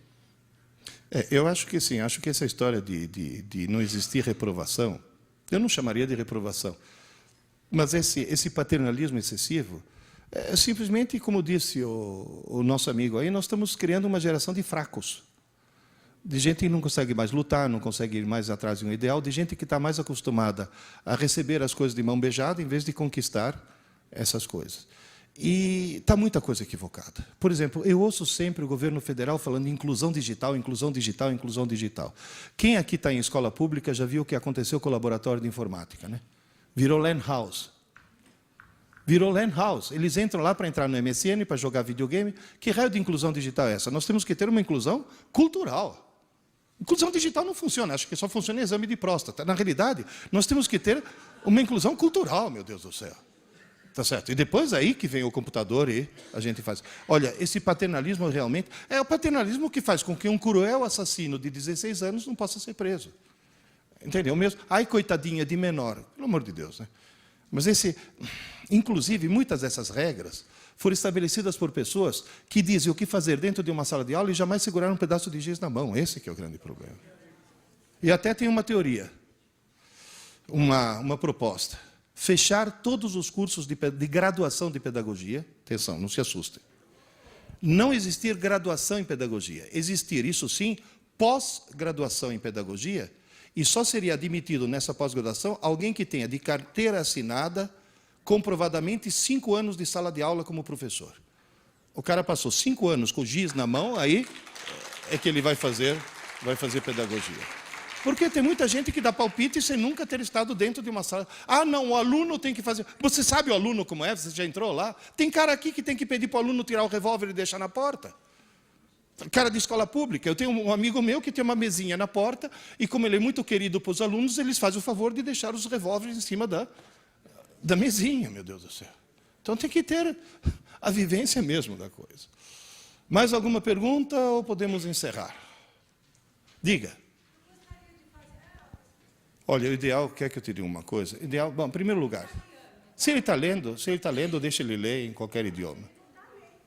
Bom, mas compra livro italiano, um monte. Mesmo aqui. Tem. Na livraria Leonardo da Vinci tem. Agora, um conselho que eu dou para vocês. O cérebro humano é um computador. Se você pegar um computador e carregar nesse computador uma linguagem de programação que tenha uma centena de comandos, 100 comandos, você vai conseguir fazer programas muito pouco sofisticados. Se você carregar no computador uma linguagem de programação que tenha dezenas de milhares de comandos, você vai fazer com esse mesmo computador coisas fantásticas. Pois é, no computador humano, os comandos se chamam palavras. Quanto mais vocábulos a pessoa tem, mais programas sofisticados o computador dela consegue fazer. E vou te dizer mais uma coisa. Eu, na minha cabeça, eu tenho linguagem de programação em italiano, em português, em espanhol, em francês e em inglês. E eu vou te dizer uma coisa. Eu penso de 5 maneiras diferentes. Dependendo do idioma no qual está chaveado o meu cérebro, no qual estou pensando naquele momento, eu penso de maneira diferente. Porque a linguística mostra que o homem não fala porque pensa. Ele pensa porque fala. É a articulação da fala que permite que você articule o pensamento. Por isso que eu dou tanta importância à leitura. E, mais uma vez, leitura não interessa o quê e muito menos o idioma. Acho que é uma das poucas coisas onde a quantidade é mais importante do que a qualidade. Deixa as boas leituras para depois. E também o que um chama de boa leitura, o outro também não chamaria de boa leitura. Mas o importante é que leia. Nem que no começo seja ler gibi. Mas tem que ler. E outra coisa, quando fui fazer a revisão desse livro, do primeiro, eu fiz a revisão na tela do computador. Reli 3 vezes. Corrigi todos os erros. Aí eu imprimi. O que tinha passado. Ou seja, ler na tela é um mecanismo mental. Ler no papel é outro mecanismo completamente diferente. Por isso que o livro é uma coisa que jamais vai morrer. Certo? Queridas e queridos, não quero segurá-los mais tempo. Muito obrigado, espero ter sido útil. E, por favor, consultem a pesquisa que o sindicato fez, porque é uma coisa muito preocupante o que vai acontecer com a educação brasileira nos próximos 10 anos. Se continuar esse paternalismo, sabe? Vamos começar a fazer o quê? Distribuir diploma. Comece, dá o diploma de graça para o coitado, no final das contas, né? Então, ok. Tchau, gente. Muito obrigado, então.